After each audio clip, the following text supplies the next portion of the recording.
ਗ੍ਰੰਥ ਸਾਹਿਬ ਜੀ ਮਹਾਰਾਜ ਦੇ ਪਵਿੱਤਰ ਚਰਨਾਂ ਵਿੱਚ ਗੁਰਦੁਆਰਾ ਕੂਹਣੀ ਸਾਹਿਬ ਸਾਹਿਬ ਗੁਰੂ ਗੋਬਿੰਦ ਸਿੰਘ ਸਾਹਿਬ ਜੀ ਦੀ ਚਰਨ ਛੋਹ ਪ੍ਰਾਪਤ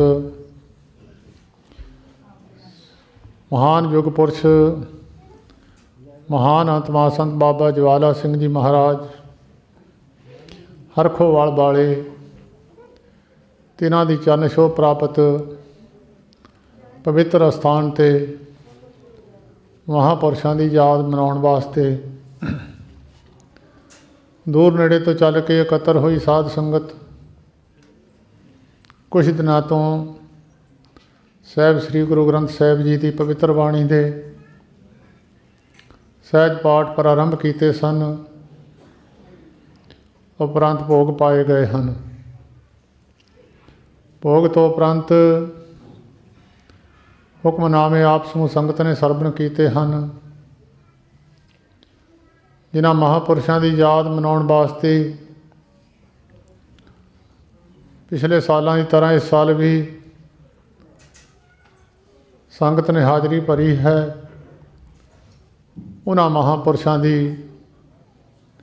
ਯਾਦ ਵਿੱਚ ਥੋੜ੍ਹੇ ਸਮੇਂ ਵਾਸਤੇ ਜੋ ਗੁਰਬਾਣੀ ਨੇ ਮਹਿਮਾ ਮਹਾਂਪੁਰਸ਼ਾਂ ਦੀ ਗਾਈ ਹੈ, ਜੋ ਸਿਫਤ ਜੋ ਮਹਿਮਾ ਗੁਰਬਾਣੀ ਨੇ ਮਹਾਂਪੁਰਸ਼ਾਂ ਦੀ ਕੀਤੀ ਹੈ, ਉਸ ਦੇ ਮੁਤਾਬਕ ਥੋੜ੍ਹੇ ਸਮੇਂ ਵਾਸਤੇ ਗੁਰੂ ਦੀ ਬਾਣੀ ਦੀ ਵਿਚਾਰ ਕਰਨੀ ਹੈ। ਸਾਹਿਬ ਗੁਰੂ ਨਾਨਕ ਦੇਵ ਮਹਾਰਾਜ ਕਲਯੁਗ ਦੇ ਅਵਤਾਰ, ਜਿਨ੍ਹਾਂ ਨੂੰ ਨਿਰੰਕਾਰ ਜੀ ਵੱਲੋਂ ਵਡਿਆਈ ਬਖਸ਼ੀ, ਆਪ ਨਾਰਾਇਣ ਕਲਾ ਧਾਰ ਜਗ ਮੈਂ ਪਰਵਰਿਓ, ਮਨੁੱਖ ਸਰੀਰ ਦੇ ਅੰਦਰ ਨਿਰੰਕਾਰ ਜੀ ਨੇ ਗੁਰੂ ਨਾਨਕ ਸਾਹਿਬ ਦਾ ਸਰੂਪ ਧਾਰਨ ਕੀਤਾ। ਵੈਸੇ ਦੂਜੇ ਸਰੀਰਾਂ ਵਿੱਚ ਵੀ ਨਿਰੰਕਾਰ ਜੀ ਨੇ ਆਪਣਾ ਸਰੀਰ ਧਾਰਨ ਕੀਤਾ ਹੈ, ਪਰ ਉਹਨਾਂ ਦੀ ਪੂਜਾ ਸੰਸਾਰ ਵਿੱਚ ਨਹੀਂ ਹੋਈ।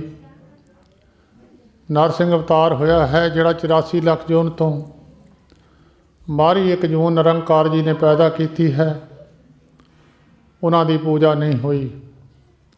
ਮੱਛ ਅਵਤਾਰ, ਕੱਛ ਅਵਤਾਰ, ਵਰਾਹ ਅਵਤਾਰ, ਵੱਖਰਿਆਂ ਵੱਖਰਿਆਂ 84 ਲੱਖ ਜੂਨਾਂ ਦੇ ਵਿੱਚੋਂ ਸਰੀਰ ਧਾਰਨ ਕਰਕੇ ਜਿਸ ਤਰ੍ਹਾਂ ਸਮੇਂ ਮੁਤਾਬਕ ਨਿਰੰਕਾਰ ਜੀ ਨੂੰ ਚੰਗਾ ਲੱਗਿਆ ਉਹ ਸਰੀਰ ਧਾਰਨ ਕੀਤੇ।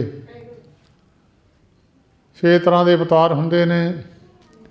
ਇੱਕ ਨਿਮਿਤ ਅਵਤਾਰ ਆਉਂਦੇ ਨੇ, ਇੱਕ ਨਿਤ ਅਵਤਾਰ ਆਉਂਦੇ ਨੇ, ਅੰਸਾ ਅਵਤਾਰ, ਉਪਦੇਸ਼ਾ ਅਵਤਾਰ, ਤਮ ਅਵਤਾਰ, ਪੂਰਨ ਤਮ ਅਵਤਾਰ। ਜਿਹੜੇ ਨਿਮਿਤ ਆਉਂਦੇ ਨੇ ਕਿਸੇ ਕਾਰਜ ਕਰਕੇ, ਇੱਕੋ ਹੀ ਕਾਰਜ ਕਰਨ ਵਾਸਤੇ ਆਉਂਦੇ ਨੇ, ਉਹ ਕਾਰਜ ਕਰਕੇ ਆਪਣਾ ਚਲੇ ਜਾਂਦੇ ਹਨ, ਉਹਨਾਂ ਨੂੰ ਕਹਿੰਦੇ ਹਨ ਨਿਮਿਤ ਅਵਤਾਰ। ਹਰਨਾਕਸ਼ ਨੂੰ ਮਾਰਨ ਵਾਸਤੇ ਜੋ ਸਰੀਰ ਧਾਰਨ ਕੀਤਾ, ਇੱਕੋ ਹੀ ਕੰਮ ਕਰਨ ਵਾਸਤੇ ਨਿਰੰਕਾਰ ਜੀ ਆਏ ਸੀ, ਕਰਕੇ ਚਲੇ ਗਏ। ਇਸੇ ਤਰ੍ਹਾਂ ਹੋਰ ਵੀ ਸਰੀਰ ਧਾਰਨ ਕੀਤੇ ਨੇ, ਬੜਾ ਲੰਬਾ ਇਤਿਹਾਸ ਹੈ। ਜਿਹੜੇ ਨਿਤ ਅਵਤਾਰ ਆਉਂਦੇ ਨੇ 6ਵਾਂ ਅਵਤਾਰਾਂ ਵਿੱਚ, ਉਹਨਾਂ ਨੂੰ ਸਾਧੂ ਮਹਾਤਮਾ ਕਹਿ ਲਓ, ਭਗਤ ਕਹਿ ਲਓ, ਬ੍ਰਹਮ ਗਿਆਨੀ ਕਹਿ ਲਓ, ਇਹ ਸਦਾ ਆਉਂਦੇ ਰਹਿੰਦੇ ਹਨ। ਜਿਸ ਤਰ੍ਹਾਂ ਫੁਲਵਾੜੀ ਦੇਖਣ ਵਾਸਤੇ,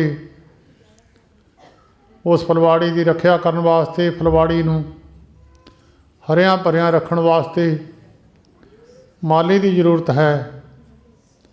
ਉਹ ਮਾਲੀ ਕਿਸੇ ਬੂਟੇ ਨੂੰ ਸੁੱਕਦੇ ਨੂੰ ਪਾਣੀ ਦਿੰਦਾ ਹੈ, ਔਰ ਜਿਸ ਨੂੰ ਬਿਮਾਰੀ ਹੁੰਦੀ ਹੈ ਉਹਨੂੰ ਦਵਾਈ ਦਿੰਦਾ ਹੈ, ਸਮੇਂ ਮੁਤਾਬਕ ਉਸ ਦੀ ਰੱਖਿਆ ਕਰਦਾ ਹੈ, ਦੇਖਭਾਲ ਕਰਦਾ ਹੈ। ਉਹਨਾਂ ਨੂੰ ਕਹਿੰਦੇ ਹਨ ਸੰਤ ਮਹਾਤਮਾ, ਸਾਧੂ ਮਹਾਤਮਾ। ਦੁਖੀ ਜੀਵਾਂ ਦੀਆਂ ਪੁਕਾਰਾਂ, ਜਿਨ੍ਹਾਂ ਨੂੰ ਡਾਕਟਰ ਜਵਾਬ ਦੇ ਦਿੰਦੇ ਆ, ਬਿਮਾਰੀ ਦਾ ਇਲਾਜ ਨਹੀਂ ਹੁੰਦਾ, ਉਹਨੂੰ ਸਾਧੂ ਮਹਾਤਮਾ ਦਿੰਦੇ ਆ। ਜਿਨ੍ਹਾਂ ਨੂੰ ਕੋਈ ਚੀਜ਼ ਸੰਸਾਰ ਵਿੱਚੋਂ ਸਰਕਾਰਾਂ ਤੋਂ ਨਹੀਂ ਮਿਲ ਸਕਦੀ, ਕਿਸੇ ਅਮੀਰ ਆਦਮੀਆਂ ਤੋਂ ਪ੍ਰਾਪਤ ਨਹੀਂ ਹੋ ਸਕਦੀ, ਉਹ ਵਸਤੂ ਸਾਧੂ ਮਹਾਤਮਾ ਦੇ ਦਿੰਦੇ ਆ। ਮਿਸਾਲ ਦੇ ਤੌਰ 'ਤੇ ਕਿਸੇ ਮਨੁੱਖ ਦੇ ਔਲਾਦ ਨਾ ਹੋਵੇ, ਸਾਧੂ ਮਹਾਤਮਾ ਔਲਾਦ ਉਸ ਨੂੰ ਦੇ ਦਿੰਦੇ ਆ, ਪਰ ਡਾਕਟਰ ਹਕੀਮ ਜਿੱਥੇ ਡਾਕਟਰਾਂ ਹਕੀਮਾਂ ਦੀ ਬਾਹ ਪੇਸ਼ ਨਾ ਜਾਵੇ, ਉੱਥੋਂ ਸਾਧੂ ਮਹਾਤਮਾ ਦੇ ਕੋਲੋਂ ਉਹ ਵਸਤੂ ਪ੍ਰਾਪਤ ਹੋ ਜਾਂਦੀ ਹੈ। ਜਦੋਂ ਸੰਸਾਰ ਦੀ ਸ੍ਰਿਸ਼ਟੀ ਦੀ ਰਚਨਾ ਕੀਤੀ ਹੈ, ਸ੍ਰਿਸ਼ਟੀ ਦੀ ਰਚਨਾ ਕਰਦਿਆਂ ਸਾਰੇ ਜੀਵ ਪੈਦਾ ਕਰਕੇ ਜੀਵਾਂ ਦੇ ਕਰਮ ਲਿਖ ਦਿੱਤੇ ਔਰ ਜੀਵਾਂ ਨੂੰ ਸਰੀਰ ਦੇ ਕੇ ਸੰਸਾਰ ਵਿੱਚ ਭੇਜ ਦਿੱਤਾ। ਕਰਮ ਲਿਖਦਿਆਂ ਲਿਖਦਿਆਂ ਸਿਆਹੀ ਵੱਧ ਗਈ ਔਰ ਫਿਰ ਵਿਚਾਰ ਕੀਤੀ ਮਹਾਤਮਾ ਲੋਕਾਂ ਨੇ। ਇਹ ਵਿਚਾਰ ਹੋਈ ਕਿ ਸਿਆਹੀ ਇਹ ਕਿੱਥੇ ਰੱਖੀ ਜਾਵੇ, ਔਰ ਫਿਰ ਇੱਕ ਮਸਲਾ ਉਸ ਵਿੱਚ ਉੱਠਿਆ, ਜੇ ਕਿਸੇ ਮਨੁੱਖ ਦੇ ਕੋਲ ਕੋਈ ਵਸਤੂ ਨਾ ਹੋਵੇ ਉਹ ਕਿੱਥੇ ਜਾਵੇ, ਉਸ ਨੂੰ ਵਸਤੂ ਦੀ ਜ਼ਰੂਰਤ ਹੋਵੇ ਕਿੱਥੋਂ ਲਿਆਵੇ। ਇਹ ਵਿਚਾਰ ਕੀਤੀ ਗਈ, ਇਹ ਸਿਆਹੀ ਸਾਧੂ ਮਹਾਤਮਾ ਦੀਆਂ ਰਸਨਾਂ 'ਤੇ ਪਾ ਦਿਓ। ਜਿਹੜੇ ਨਾਮ ਜਪਣ ਵਾਲੇ ਗੁਰਮੁਖ ਹਨ, ਇਹ ਸਿਆਹੀ ਉਹਨਾਂ ਦੀ ਰਸਨਾਂ 'ਤੇ ਪਾ ਦਿਓ। ਜਿਸ ਨੂੰ ਕੋਈ ਚੀਜ਼ ਚਾਹੀਦੀ ਹੋਵੇ, ਉਹ ਵਸਤੂ ਸਾਧੂ ਮਹਾਤਮਾ ਦੀ ਸੇਵਾ ਕਰਕੇ ਉਹ ਸਾਧੂ ਮਹਾਤਮਾ ਉਸੇ ਸਿਆਹੀ ਨਾਲ ਉਹਦੇ ਕਰਮ ਵਿੱਚ ਲਿਖ ਦੇਣਗੇ। ਚਾਰ ਪਦਾਰਥ ਜੇ ਕੋ ਮੰਗੈ ਸਾਧ ਜਨਾ ਕੀ ਸੇਵਾ ਲੱਗ ਗਏ। ਚਾਰ ਪਦਾਰਥ ਕਿਸੇ ਦੇ ਕਰਮਾਂ ਵਿੱਚ ਨਾ ਹੋਣ, ਗੁਰੂ ਅਰਜਨ ਦੇਵ ਮਹਾਰਾਜ ਨੇ ਤਰੀਕਾ ਦੱਸਿਆ ਹੈ। ਭਾਈ ਇਸ ਜਗ੍ਹਾ 'ਤੇ ਚਲੇ ਜਾਓ। ਜਿਸ ਤਰ੍ਹਾਂ ਸੋਨਾ ਲੈਣਾ ਹੈ, ਉਹਨੂੰ ਸਿਆਣੇ ਬੰਦੇ ਕਹਿ ਦਿੰਦੇ ਭਾਈ ਸੁਨਿਆਰੇ ਦੀ ਦੁਕਾਨ ਫਲਾਨੀ ਜਗ੍ਹਾ 'ਤੇ ਹੈ। ਜਾਂ ਕਿਸੇ ਨੇ ਕੋਈ ਦਾਲ ਸਬਜ਼ੀ ਕਰਿਆਨਾ ਲਿਆਉਣਾ ਹੈ, ਆਮ ਲੋਕ ਦੱਸ ਦਿੰਦੇ ਭਾਈ ਫਲਾਨੀ ਜਗ੍ਹਾ 'ਤੇ ਤੈਨੂੰ ਇਹ ਚੀਜ਼ ਮਿਲਣੀ ਹੈ। ਜੇ ਕਿਸੇ ਨੂੰ ਚਾਰ ਪਦਾਰਥਾਂ ਵਿੱਚ ਧਰਮ ਵੀ ਆਉਂਦਾ ਹੈ, ਧਰਮ ਦੇ ਨਾਲ ਧਾਰਮਿਕ ਹੋਣਾ ਬਹੁਤ ਵੱਡੀ ਗੱਲ ਹੈ। ਮਨੁੱਖ ਰਾਜਾ ਬਣ ਜਾਣਾ ਵੱਖਰੀ ਗੱਲ ਹੈ, ਧਾਰਮਿਕ ਪੱਖ ਹੋਣਾ ਬਹੁਤ ਦੂਰ ਦੀ ਗੱਲ ਹੈ। ਰਾਜਾ ਹੋ ਜਾਂਦਾ ਵੱਖਰੀ ਗੱਲ ਹੈ, ਪਰ ਧਾਰਮਿਕ ਹੋਣਾ ਜ਼ਰੂਰੀ ਨਹੀਂ ਸਾਰੇ ਰਾਜੇ ਧਾਰਮਿਕ ਹੋ ਜਾਣ। ਧਰਮ, ਅਰਥ ਤੇ ਕਾਮ ਤੇ ਮੋਕਸ਼, ਇਹ ਚਾਰ ਚੀਜ਼ਾਂ ਸਾਰੇ ਮਨੁੱਖਾਂ ਨੂੰ ਪ੍ਰਾਪਤ ਨਹੀਂ ਹੁੰਦੀਆਂ। ਧਰਮ ਹੈ ਧਰਮ ਦੀ ਪੌੜੀ 'ਤੇ ਤੁਰ ਪੈਣਾ, ਤਰੱਕੀ ਕਰਨੀ। ਧਰਮ ਦੀ ਪੌੜੀ 'ਤੇ ਆਪ ਤੁਰਨਾ, ਲੋਕਾਂ ਨੂੰ ਪ੍ਰੇਰਿਤ ਕਰਨਾ। ਅਰਥ ਕਹਿੰਦੇ ਨੇ ਧਨ। ਕਈ ਮਨੁੱਖਾਂ ਕੋਲ ਧਰਮ ਤਾਂ ਹੁੰਦਾ ਹੈ, ਉਹਨਾਂ ਕੋਲ ਧਨ ਨਹੀਂ ਹੁੰਦਾ। ਜਿਨ੍ਹਾਂ ਕੋਲ ਧਰਮ ਦੀ ਪੌੜੀ ਹੈ, ਉਹਨਾਂ ਦੇ ਧਨ ਅੱਗੇ ਪਿੱਛੇ ਤੁਰਿਆ ਫਿਰਦਾ ਹੈ। ਅਰਥ ਕਹਿੰਦੇ ਨੇ ਧਨ ਨੂੰ। ਉਹ ਤੇ ਅੱਗੇ ਹੈ ਕਾਮ। ਕਾਮ ਹੁੰਦਾ ਹੈ ਕਈ ਵਾਰੀ ਮਨੁੱਖ ਦੀਆਂ ਭਾਵਨਾ, ਮਨੁੱਖ ਦੀਆਂ ਕਾਮਨਾ ਅਧੂਰੀਆਂ ਰਹਿ ਜਾਂਦੀਆਂ। ਸੰਸਾਰ ਦੇ ਵਿੱਚ ਵਿਚਰਦਿਆਂ ਸਾਰਾ ਜੀਵਨ ਬਤੀਤ ਹੋ ਜਾਂਦਾ ਹੈ। ਕਈਆਂ ਦਾ ਵਡੇਪਾ ਵੀ ਲੰਘ ਜਾਂਦਾ, ਸੁੱਖ ਨਹੀਂ ਪ੍ਰਾਪਤ ਹੁੰਦੇ। ਕਈਆਂ ਦਾ ਵਡੇਪਾ ਬਤੀਤ ਹੋ ਜਾਂਦਾ, ਔਲਾਦ ਦੀ ਪ੍ਰਾਪਤੀ ਨਹੀਂ ਹੁੰਦੀ। ਕਈਆਂ ਦਾ ਵਡੇਪਾ ਲੰਘ ਜਾਂਦਾ, ਔਲਾਦ ਦਾ ਸੁੱਖ ਨਹੀਂ ਮਿਲਦਾ। ਇਹਨੂੰ ਕਹਿੰਦੇ ਨੇ ਕਾਮਨਾ। ਕੋਈ ਕਾਮਨਾ, ਕਈ ਸਾਰੀਆਂ ਕਾਮਨਾ ਅਮੀਰ ਆਦਮੀਆਂ ਦੀਆਂ ਪੂਰਨ ਨਹੀਂ ਹੁੰਦੀਆਂ। ਸਾਰੀਆਂ ਕਾਮਨਾ ਰਾਜਿਆਂ ਦੀਆਂ ਪੂਰੀਆਂ ਨਹੀਂ ਹੁੰਦੀਆਂ। ਉਸ ਨੂੰ ਕਹਿੰਦੇ ਨੇ ਕਾਮਨਾ। ਕਾਮ ਅਤੇ ਮੋਕਸ਼। ਮੋਕਸ਼ ਹੁੰਦਾ ਸਾਰੇ ਸੁੱਖ ਸੰਸਾਰ ਦੇ ਭੋਗਦਿਆਂ ਵਿੱਚੋਂ। ਜਿਸ ਤਰ੍ਹਾਂ ਮਰਗਾਬੀ ਦੇ ਖੰਭ ਪਾਣੀ ਦੇ ਵਿੱਚ ਨਹੀਂ ਭਿੱਜਦੇ, ਇਸ ਤਰ੍ਹਾਂ ਮਨੁੱਖ ਸੰਸਾਰ ਦੇ ਵਿੱਚੋਂ ਨਿਕਲ ਜਾਵੇ। ਇਸ ਤਰ੍ਹਾਂ ਮਰਗਾਬੀ ਦਾ ਖੰਭ ਪਾਣੀ ਵਿੱਚ ਡੁਬਕੀ ਮਾਰਦੀ ਹੈ, ਖੰਭਾਂ ਨੂੰ ਪਾਣੀ ਸਪਰਸ਼ ਨਹੀਂ ਕਰਦਾ। ਉਸ ਨੂੰ ਕਹਿੰਦੇ ਆ ਮੁਕਤੀ। ਇਹ ਚਾਰੇ ਚੀਜ਼ਾਂ ਗੁਰੂ ਅਰਜਨ ਦੇਵ ਮਹਾਰਾਜ ਕਹਿੰਦੇ ਕਿਸੇ ਨੇ ਪ੍ਰਾਪਤ ਕਰਨੀਆਂ ਹੋਣ, ਸਾਧੂ ਮਹਾਤਮਾ ਦੀ ਸ਼ਰਨ ਵਿੱਚ ਚਲਿਆ ਜਾਵੇ। ਸਾਧ ਜਨਾਂ ਕੀ ਸੇਵਾ ਲਾਗੈ, ਜੇ ਕੋ ਆਪਣਾ ਦੁੱਖ ਮਿਟਾਵੈ, ਹਰ ਹਰ ਨਾਮ ਹਿਰਦੈ ਸਦ ਗਾਵੈ। ਜੇ ਕੋ ਆਪਣੀ ਸੋਭਾ ਲੋਰੈ, ਸਾਧ ਸੰਗੇ ਹਉਮੈ ਛੋਰੈ। ਜੇ ਕੋ ਜਨਮ ਮਰਨ ਤੇ ਡਰੈ, ਸਾਧ ਜਨਾਂ ਕੀ ਸਰਨੀ ਪਰੈ। ਜਿਹਨੂੰ ਜਨਮ ਮਰਨ ਤੋਂ ਡਰ ਲੱਗਦਾ ਹੋਵੇ, ਸਾਧੂ ਜਨਾਂ ਦੀ ਸ਼ਰਨ ਪੈ ਜਾਵੇ। ਜਿਸ ਜਨ ਕੋ ਪ੍ਰਭ ਦਰਸ ਪਿਆਸਾ, ਨਾਨਕ ਤਾਂ ਕੇ ਬਲ ਬਲ ਜਾਸਾ। ਇੱਕ ਬਹੁਤ ਵੱਡੀ ਗੱਲ ਹੈ ਸਾਰੇ ਸੰਸਾਰ ਵਿੱਚ। ਜਿਸ ਮਨੁੱਖ ਦੀ ਭਾਵਨਾ ਬਣ ਜਾਣੀ, ਪਰਮੇਸ਼ਰ ਦੇ ਦਰਸ਼ਨਾਂ ਦੀ ਇੱਛਾ ਬਣ ਜਾਣੀ। ਦਰਸ਼ਨ ਪਿਆਸੀ ਦਿਨ ਸਰਾਤ, ਚਿਤਬੋ ਅੰਦਨ ਨੀਤ। ਖੋਲ ਕਪਟ ਗੁਰ ਮੇਲੀਆ, ਨਾਨਕ ਹਰ ਸੰਗ ਮੀਤ। ਦਰਸ਼ਨਾਂ ਦੀ ਇੱਛਾ ਬਣ ਜਾਣੀ। ਗੁਰੂ ਅਰਜਨ ਦੇਵ ਮਹਾਰਾਜ ਕਹਿੰਦੇ ਵੀ ਸਾਰੀਆਂ ਚੀਜ਼ਾਂ ਇਸ ਜਗ੍ਹਾ ਤੋਂ ਮਿਲ ਜੂਗੀਆਂ, ਪਰ ਜਿਹਦੀ ਦਰਸ਼ਨਾਂ ਦੀ ਇੱਛਾ ਬਣੀ ਆ, ਕਹਿੰਦੇ ਭਾਈ ਉਹਦੇ ਬਲਿਹਾਰ ਜਾਂਦੇ ਹਾਂ ਅਸੀਂ। ਭਾਵੇਂ ਦਰਸ਼ਨ ਤਾਂ ਨਹੀਂ ਹੋਏ, ਪਰ ਤੇਰੀ ਭਾਵਨਾ ਤਾਂ ਚੰਗੀ ਬਣ ਗਈ, ਪਰ ਤੇਰੀ ਇੱਛਾ ਤਾਂ ਚੰਗੀ ਬਣੀ ਆ। ਕਿਸੇ ਦੀ ਕੋਈ ਇੱਛਾ, ਕਿਸੇ ਦੀ ਕੋਈ ਇੱਛਾ ਹੈ। ਦਰਸ਼ਨਾਂ ਦੀ ਇੱਛਾ ਬਣਨੀ ਬਹੁਤ ਵੱਡੀ ਗੱਲ ਹੈ। ਸੰਤ ਜਿਨ੍ਹਾਂ ਦੀ ਯਾਦ ਮਨਾਉਣ ਵਾਸਤੇ ਬੈਠੇ ਹੋ, ਜੋ 74 ਰੂਪ ਗੁਰੂ ਨਾਨਕ ਦੇਵ ਮਹਾਰਾਜ ਆਪਣੀ ਰਸਨਾ ਤੋਂ, ਪਵਿੱਤਰ ਰਸਨਾ ਤੋਂ ਦੱਸ ਗਏ ਸਨ ਅਜਿੱਤੇ ਰੰਧਾਵੇ ਦੀ ਗੋਸ਼ਟ ਵਿੱਚ। ਉਹਨਾਂ 74 ਵਿੱਚੋਂ ਇੱਕ ਰੂਪ ਗੁਰੂ ਨਾਨਕ ਸਾਹਿਬ ਦਾ ਸੰਤ ਬਾਬਾ ਜਵਾਲਾ ਸਿੰਘ ਜੀ ਮਹਾਰਾਜ ਹਰਖੋਂ ਵਾਲੀਏ ਹੋਏ ਆ। ਜਿਨ੍ਹਾਂ ਨੂੰ ਦਰਸ਼ਨ ਦਿੱਤੇ ਆ ਗੁਰੂ ਗੋਬਿੰਦ ਸਿੰਘ ਸਾਹਿਬ ਦੇ ਸਰੂਪ ਵਿੱਚ, ਗੁਰੂ ਨਾਨਕ ਸਾਹਿਬ ਦੇ ਸਰੂਪ ਵਿੱਚ, ਉਹ ਸਾਰੀਆਂ ਜ਼ਿੰਦਗੀਆਂ ਸਵਾਸਾਂ ਤੱਕ ਉਹਨਾਂ ਦੇ ਚਰਨਾਂ ਵਿੱਚ ਸੇਵਾ ਵਾਸਤੇ ਲਾ ਗਏ। ਜਿਨ੍ਹਾਂ ਦੀ ਯਾਦ ਮਨਾਉਣ ਵਾਸਤੇ ਬੈਠੇ ਹੋ, ਉਹਨਾਂ ਦੇ ਸਥਾਨ ਪਵਿੱਤਰ ਸਥਾਨ 'ਤੇ ਸੇਵਾਦਾਰ ਸਨ ਸ੍ਰੀਮਾਨ ਸੰਤ ਬਾਬਾ ਜੱਗਾ ਸਿੰਘ ਜੀ। ਲੰਬਾ ਸਮਾਂ ਸੇਵਾ ਕੀਤੀ ਹੈ, ਸਵਾਸਾਂ ਤੱਕ ਆਪਣੇ ਜੀਵਨ ਲਾ ਗਏ। ਇੱਕ ਵਾਰ ਮਨ ਦੇ ਅੰਦਰ ਫੁਰਨਾ ਬਣ ਗਿਆ ਕਿ ਮੈਂ ਹਜ਼ੂਰ ਸਾਹਿਬ ਦਰਸ਼ਨ ਕਰਨ ਜਾ ਆਵਾਂ। ਮਨ ਦਾ ਫੁਰਨਾ ਬਣਾ ਕੇ ਸੰਤ ਮਹਾਰਾਜ ਜੀ ਦੇ ਚਰਨਾਂ 'ਚ ਬੇਨਤੀ ਕਰਨ ਆਏ, ਮਹਾਰਾਜ ਆਗਿਆ ਬਖਸ਼ੋ ਜੀ, ਮੈਂ ਹਜ਼ੂਰ ਸਾਹਿਬ ਦੇ ਦਰਸ਼ਨ ਕਰਨ ਜਾਣਾ। ਪਲੰਘੇ 'ਤੇ ਬੈਠੇ ਸਨ, ਬੜੀ ਸ਼ਾਂਤੀ ਨਾਲ, ਜਿਨ੍ਹਾਂ ਦੇ ਮੂੰਹ ਦੇ ਵਿੱਚੋਂ ਸ਼ਾਂਤ ਰਸ ਨਿਕਲਦਾ ਸੀ। ਇੱਦਾਂ ਦੇ ਬਚਨ ਮਨੁੱਖ ਸੁਣ ਕੇ ਹੀ ਸ਼ਾਂਤ ਹੋ ਜਾਂਦਾ ਸੀ। ਹਜ਼ਾਰਾਂ ਫੁਰਨੇ ਲੈ ਜਾਈਏ, ਜਾ ਕੇ ਸਾਰੇ ਫੁਰਨੇ ਖਤਮ ਹੋ ਜਾਂਦੇ ਸਨ। ਮਨੁੱਖ ਨੂੰ ਚੇਤਾ ਹੀ ਭੁੱਲ ਜਾਂਦਾ ਸੀ ਮੈਂ ਕੀ ਪੁੱਛਣ ਆਇਆ ਸੀ। ਉੱਥੇ ਦਰਸ਼ਨਾਂ ਦੀ ਐਸੀ ਖਿੱਚ ਸੀ ਉਹਨਾਂ ਦੀ। ਬਾਬਾ ਜੱਗਾ ਸਿੰਘ ਜੀ ਨੇ ਝੋਲੇ ਵਿੱਚ ਵਸਤਰ ਪਾ ਕੇ ਆ ਕੇ ਮੱਥਾ ਟੇਕਿਆ, ਮਹਾਰਾਜ ਆਗਿਆ ਬਖਸ਼ੋ ਜੀ। ਕਹਿਣ ਲੱਗੇ ਕਾਕਾ ਕਿੱਥੇ ਨੂੰ ਚੱਲਿਆ? ਕਹਿੰਦੇ ਮਹਾਰਾਜ ਹਜ਼ੂਰ ਸਾਹਿਬ ਨੂੰ ਜਾਣਾ। ਕਹਿੰਦੇ ਕੀ ਕਰਨ ਜਾਣਾ ਤੂੰ ਉੱਥੇ? ਕਹਿੰਦੇ ਗੁਰੂ ਗੋਬਿੰਦ ਸਿੰਘ ਸਾਹਿਬ ਮਹਾਰਾਜ ਦੇ ਦਰਸ਼ਨ ਕਰਨ ਜਾਣਾ। ਬੈਠੇ ਬੈਠੇ ਕਹਿਣ ਲੱਗੇ ਅੱਖਾਂ ਮੀਟ, ਅੱਖਾਂ ਖੋਲ੍ਹ ਦੇ। ਜੇ ਅੱਖਾਂ ਖੋਲ੍ਹੀਆਂ, ਸਾਹਮਣੇ ਪਲੰਘੇ 'ਤੇ ਸਾਹਿਬ ਗੁਰੂ ਗੋਬਿੰਦ ਸਿੰਘ ਸਾਹਿਬ ਦਾ ਸਰੂਪ ਬਣ ਕੇ ਬੈਠੇ ਆ। ਬਾਬਾ ਜੱਗਾ ਸਿੰਘ ਉੱਠ ਕੇ ਚਰਨਾਂ 'ਤੇ ਡਿੱਗ ਪਏ। ਕਹਿਣ ਲੱਗੇ ਪੁੱਤ ਜਾ ਇੱਟਾਂ ਦੇਖੀਆਂ, ਸ਼ਹਿਰ ਦੇਖਿਆ। ਕਹਿੰਦੇ ਇੱਟਾਂ ਤੀਰਥਾਂ 'ਤੇ ਵੀ ਇੱਦਾਂ ਦੀਆਂ ਹੀ ਆ। ਕਹਿੰਦੇ ਨਾਮ ਦੀ ਮਹਾਨਤਾ ਹੈ, ਨਾਮ ਦੀ ਮਹਿਮਾ ਹੈ। ਜਿੱਥੇ ਕਿਸੇ ਮਹਾਂਪੁਰਸ਼ ਨੇ ਨਾਮ ਜਪਿਆ ਹੈ, ਜਿੱਥੇ ਕਿਤੇ ਬੰਦਗੀਵਾਨ ਪੁਰਸ਼ਾਂ ਨੇ ਬੈਠ ਕੇ ਬੰਦਗੀ ਕੀਤੀ ਹੈ, ਉਹ ਧਰਤੀ ਪਵਿੱਤਰ ਹੋ ਜਾਂਦੀ ਹੈ। ਜਾਓ ਕਹਿੰਦੇ ਪੁੱਤ, ਤੀਰਥਾਂ ਦੀ ਮਹਾਨਤਾ ਵੀ ਸਾਧੂ ਨਾਲ ਹੀ ਹੈ। ਜਿਤਨੇ ਮੰਦਰ ਦੇਵੀ ਥਾਪੇ, ਤਿਤਨੇ ਲੋਚੇ ਧੂੜ ਸਾਧੂ ਕੀ ਤਾਈ।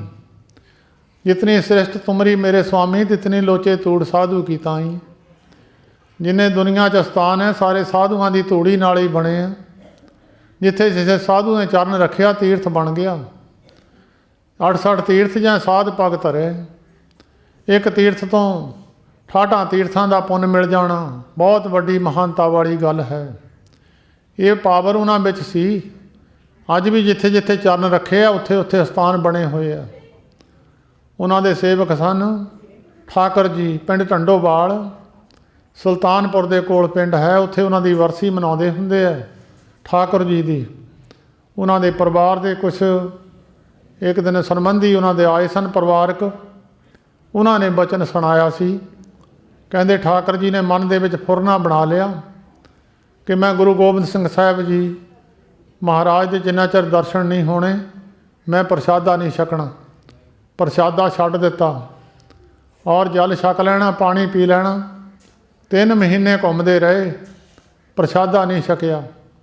3 ਮਹੀਨਿਆਂ ਤੋਂ ਬਾਅਦ ਜਦੋਂ ਸੰਤ ਮਹਾਰਾਜ ਜੀ ਹਰਖੋਂ ਵਾਲੀਆਂ ਦਾ ਮਿਲਾਪ ਹੋਇਆ, ਜਦੋਂ ਮਿਲੇ ਬਾਬਾ ਠਾਕੁਰ ਜੀ ਮਿਲਣ ਲੱਗੇ, ਸੰਤ ਮਹਾਰਾਜ ਕਹਿਣ ਲੱਗੇ ਕੀ ਗੱਲ ਪ੍ਰਸ਼ਾਦਾ ਨਹੀਂ ਛਕਦਾ?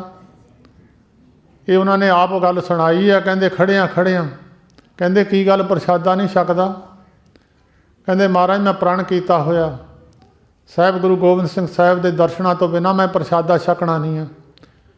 ਜਿੰਨਾ ਚਿਰ ਦਰਸ਼ਨ ਨਹੀਂ ਹੁੰਦੇ ਮੈਂ ਪ੍ਰਸ਼ਾਦਾ ਨਹੀਂ ਛਕਣਾ। ਖੜੇ ਖੜੇ ਨੂੰ ਕਹਿਣ ਲੱਗੇ ਅੱਖਾਂ ਮੀਟ। ਖੜੇ ਖੜੇ ਕਹਿਣ ਲੱਗੇ ਅੱਖਾਂ ਖੋਲ੍ਹ ਦੇ। ਜਾਂ ਠਾਕੁਰ ਜੀ ਨੇ ਅੱਖਾਂ ਖੋਲ੍ਹੀਆਂ, ਸਾਹਮਣੇ ਗੁਰੂ ਗੋਬਿੰਦ ਸਿੰਘ ਸਾਹਿਬ ਦਾ ਸਰੂਪ ਖੜੇ ਆ। ਠਾਕੁਰ ਜੀ ਚਰਨਾਂ 'ਤੇ ਟਹਿ ਪਿਆ।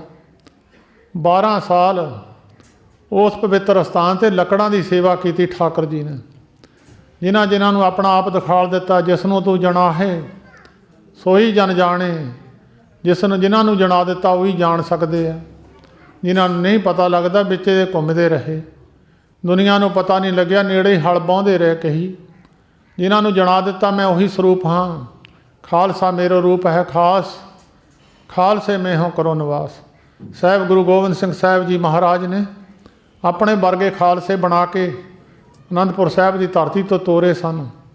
ਉਹਨਾਂ ਖਾਲਸਿਆਂ ਵਿੱਚੋਂ ਇੱਕ ਖਾਲਸਾ ਸਰੂਪ ਸੰਤ ਮਹਾਰਾਜ ਜੀ ਹਰਖੋਂ ਵਾਲੀਏ ਹੋਏ ਆ, ਜਿਨ੍ਹਾਂ ਨੂੰ ਸਾਹਿਬ ਗੁਰੂ ਗੋਬਿੰਦ ਸਿੰਘ ਸਾਹਿਬ ਜੀ ਮਹਾਰਾਜ ਨੇ ਬਚਨ ਕੀਤਾ, ਆਤਮ ਰਸ ਦਿਓ ਜਾਨ ਹੀ, ਸੋ ਹੈ ਖਾਲਸ ਦੇਵ, ਤਾਸ ਮੈਂ ਮੋਹ ਮੈਂ ਰੰਚਕ ਨਾਹੀਂ ਭੇਦ।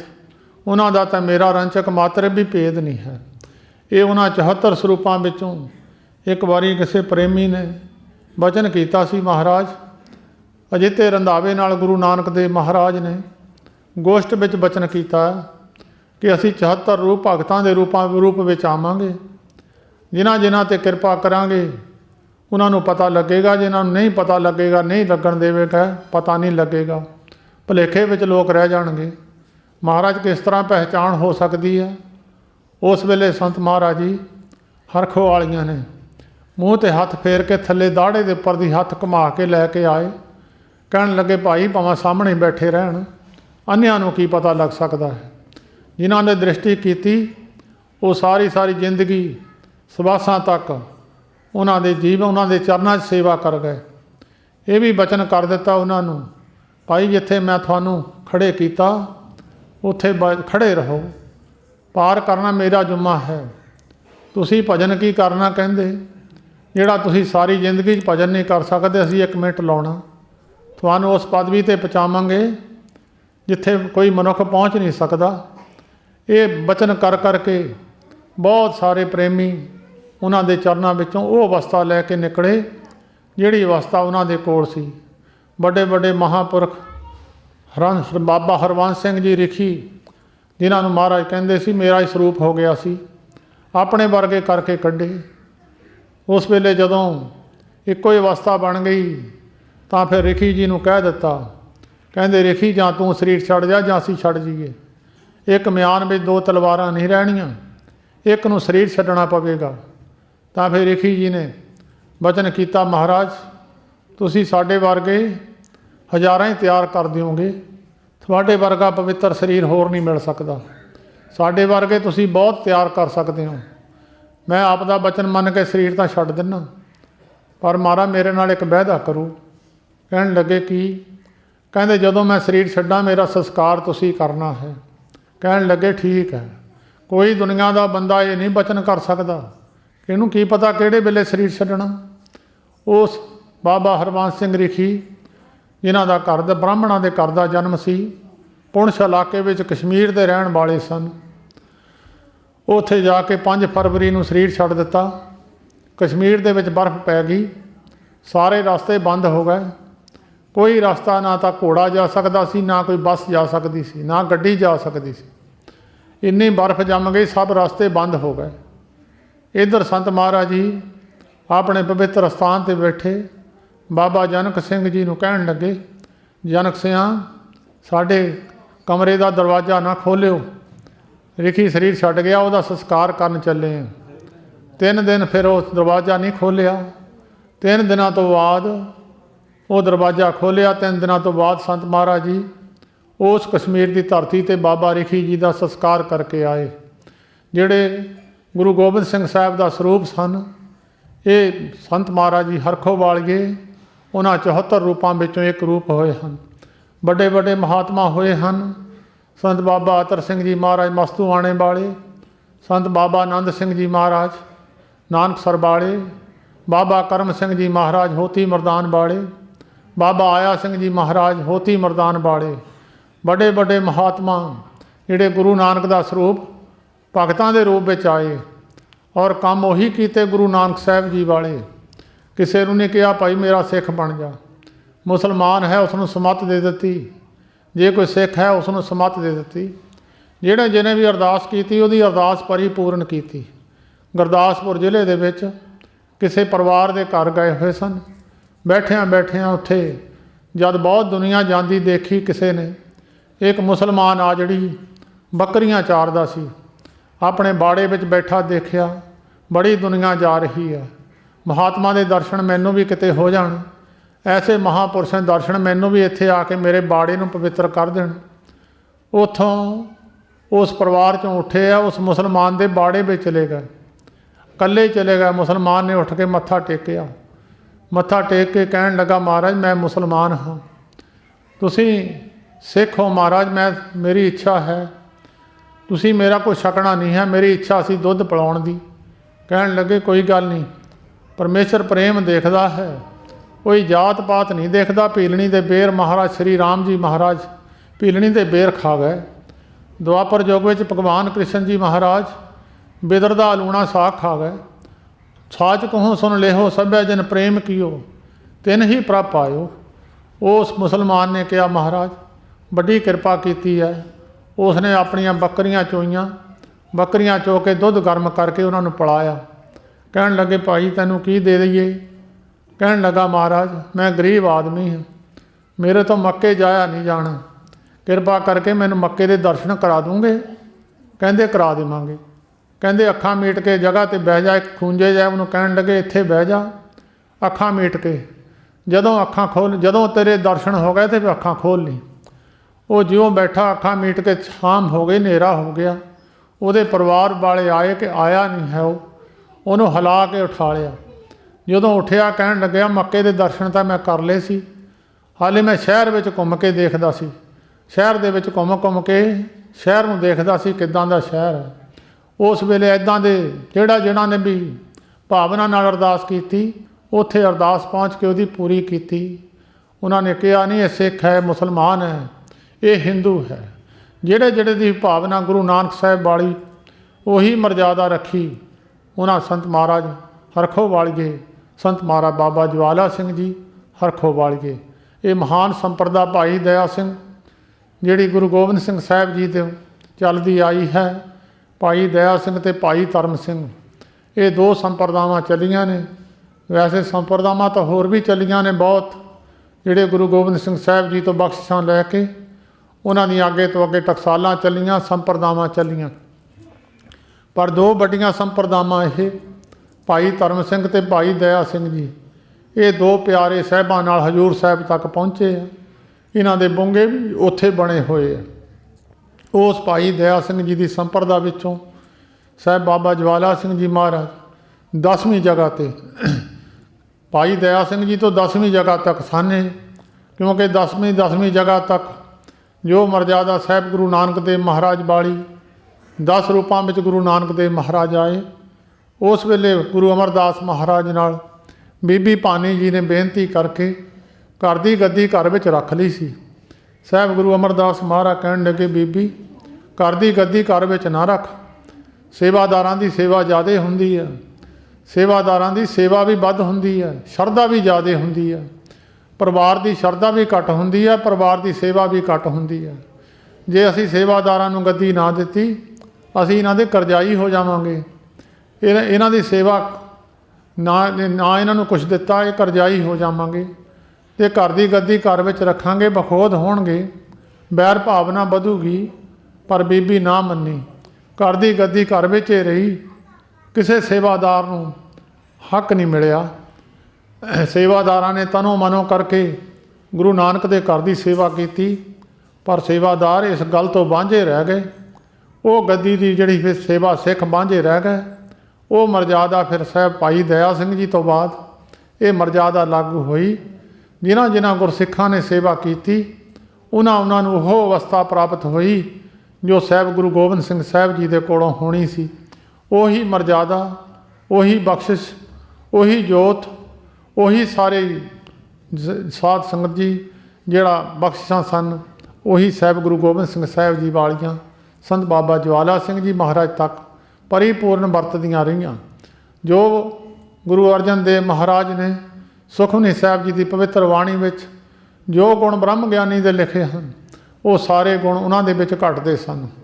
ਉਹਨਾਂ ਦੇ ਵਿੱਚ ਬ੍ਰਹਮਨ ਸਾਚਾ, ਮੁਖ ਸਾਚਾ ਸੋਏ, ਅਵਰ ਨ ਪੇਖੈ ਏਕਸ ਬਿਨ ਕੋਏ, ਨਾਨਕੇ ਲੱਛਣ ਬ੍ਰਹਮ ਗਿਆਨੀ ਹੋਏ।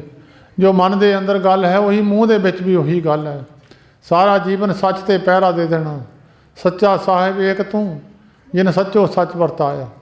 ਜਿਸ ਤੋਂ ਦੇ ਤਸ ਮਿਲੇ ਸੱਚ, ਤਾਂ ਤਿਨੀ ਸੱਚ ਕਮਾਇਆ।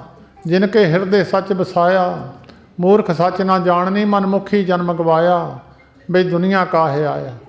ਜਿਹੜਾ ਮਨੁੱਖ, ਜਿਹਨਾਂ ਗੁਰਮੁਖਾਂ ਨੂੰ ਸੱਚ ਦੀ ਪ੍ਰਾਪਤੀ ਹੋਈ ਹੈ, ਜਿਨ੍ਹਾਂ ਦੇ ਹਿਰਦੇ ਵਿੱਚ ਵੀ ਸੱਚ ਹੈ, ਮੂੰਹ ਦੇ ਵਿੱਚ ਵੀ ਸੱਚ ਹੈ, ਇਹ ਬ੍ਰਹਮ ਅਵਸਥਾ ਸੰਤ ਮਹਾਰਾਜ ਜੀ ਹਰਖੋ ਵਾਲੀਆਂ ਦੇ ਕੋਲ ਸੀ, ਜਿਨ੍ਹਾਂ ਨੇ ਸਾਰੇ ਜੀਵਨ ਦੇ ਅੰਦਰ ਸੱਚ 'ਤੇ ਪਹਿਰਾ ਦਿੱਤਾ। ਔਰ ਜੋ ਮਰਜ਼ਾਦਾ ਗੁਰੂ ਗੋਬਿੰਦ ਸਿੰਘ ਸਾਹਿਬ ਜੀ ਵਾਲੀਆਂ ਸਨ, ਜੋ ਮਰਜ਼ਾਦਾ ਗੁਰੂ ਨਾਨਕ ਦੇਵ ਮਹਾਰਾਜ ਵਾਲੀਆਂ ਸਨ, ਉਹਨਾਂ ਮਰਜ਼ਾਦਾ ਨੂੰ ਮੁੜ ਕੇ ਲਾਗੂ ਕੀਤਾ। ਅੱਜ ਦੁਨੀਆ ਦੇ ਅੰਦਰ ਸਿੱਖ ਧਰਮ ਦੀ ਮਹਾਨਤਾ ਹੈ। ਸਿੱਖ ਧਰਮ ਦੀ ਮਹਾਨਤਾ ਲੰਗਰਾਂ ਕਰਕੇ ਹੈ। ਲੰਗਰਾਂ ਦੇ ਵਿੱਚ ਜਿੱਥੇ ਕੋਈ ਮੁਸਲਮਾਨ ਆ ਜਾਵੇ, ਹਿੰਦੂ ਆ ਜਾਵੇ, ਅਮੀਰ ਆ ਜਾਵੇ, ਗਰੀਬ ਆ ਜਾਵੇ, ਜਿੱਥੇ ਜਿੱਥੇ ਕਿੱਥੇ ਵੀ ਗੁਰੂ ਨਾਨਕ ਦੇ ਸਿੱਖ ਬੈਠੇ ਆ, ਉੱਥੇ ਲੰਗਰਾਂ ਦੀ ਮਹਾਨਤਾ ਹੈ। ਇਹ ਲੰਗਰਾਂ ਦੀ ਮਰਜ਼ਾਦਾ ਸਾਹਿਬ ਗੁਰੂ ਗੋਬਿੰਦ ਸਿੰਘ ਸਾਹਿਬ ਜੀ ਤੋਂ ਬਾਅਦ ਸੰਤ ਮਹਾਰਾਜ ਜੀ ਹਰਖੋ ਵਾਲੀਆਂ ਨੇ ਲਾਗੂ ਕੀਤੀ ਹੈ, ਉਹਨਾਂ ਨੇ ਚਲਾਈ ਹੈ। ਨਨਕਾਣਾ ਸਾਹਿਬ ਉਸ ਵੇਲੇ ਭਾਵੇਂ ਕੋਈ ਬਹੁਤੇ ਸਾਧਨ ਨਹੀਂ ਸਨ, ਗੱਡੀਆਂ ਮੋਟਰਾਂ ਟਰੱਕ ਨਹੀਂ ਸਨ ਹੁੰਦੇ, ਗੱਡੀਆਂ 'ਤੇ ਰਸਦਾਂ ਲੱਦ ਕੇ ਲਿਜਾਣੀਆਂ, ਵੱਖ-ਵੱਖ ਅਸਥਾਨਾਂ 'ਤੇ ਜਾ ਕੇ ਜਿੱਥੇ ਜਿੱਥੇ ਵੀ ਗੁਰੂ ਅਸਥਾਨ ਸਨ, ਉੱਥੇ ਉੱਥੇ ਜਾ ਕੇ ਲੰਗਰਾਂ ਦੀ ਮਰਜ਼ਾਦਾ ਕਾਇਮ ਕੀਤੀ। ਨਨਕਾਣਾ ਸਾਹਿਬ ਲੰਗਰ ਲਾਉਂਦੇ ਹੁੰਦੇ ਸਨ। ਉਸ ਵੇਲੇ ਉਹਨਾਂ ਦੇ ਸੇਵਾਦਾਰ ਬਰਿਆਮ ਸਿੰਘ ਨੇ ਕਿਹਾ ਸੀ, ਮਹਾਰਾਜ ਇਸ ਵਾਰ ਨਨਕਾਣਾ ਸਾਹਿਬ ਦਾ ਲੰਗਰ ਮੈਨੂੰ ਇਕੱਲੇ ਨੂੰ ਬਖਸ਼ ਦਿਓ, ਮੈਂ ਇਕੱਲਾ ਹੀ ਲਾਊਂਗਾ। ਕਹਿਣ ਲੱਗੇ ਇਕੱਲੇ ਨੇ ਨਹੀਂ ਲਾਉਣਾ, ਹੰਕਾਰ ਆ ਜਾਂਦਾ ਫਿਰ ਸਾਰਾ ਕੁਝ ਚਲੇ ਜਾਂਦਾ।